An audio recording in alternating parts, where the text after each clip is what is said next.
গাড়িটা পরিচিত পরিচিত লাগে, কার গাড়ি এটা? এ তো রাসেলের গাড়ি। ও কিরে রাসেল?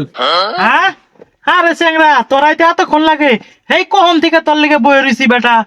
কি রে, তুই যে মহিলা মানুষটা ডিলারে এতক্ষণ আগে আসতি, কখন থেকে বসে রয়েছি?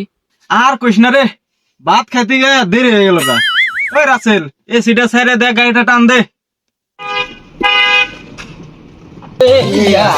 সেই মজা হয়েছে। ধনকে দেখলু তুই ননিস না, মনকে চিনলু না। বিড়ি পিনি করছে, একটা বিড়ি হলে ভালো হইতো রে। হরে একটা বিড়ি এলি ভালোই তো রে। ওই রাসেল, তোর গাড়ি থেকে বিড়ি খাওয়া যাবে না রে? হ্যাঁ বিড়ি খাওয়া যাইব, কিন্তু সাই যেন ভিতরে না পড়ে। সোনাকে চিনলু, বানাকে চিনলু, মন ওই তোর কাছে বিড়ি আছে না?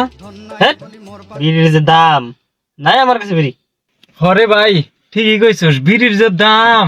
হরে ভাই ঠিক কইছস, বিড়ির যে দাম, আগের মতো বিড়ি কিনা খাইতে পারি না। হরে ভাই, বিড়ির যে দাম, বিড়ি মনে হয় আর খাওয়াবো না গো। হরে ভাই ঠিক কইছস, চল এক কাজ করি, বিড়ি খাওয়া বাদ দে, চল আমরা গাঞ্জা খাই। কি করছে গেলা?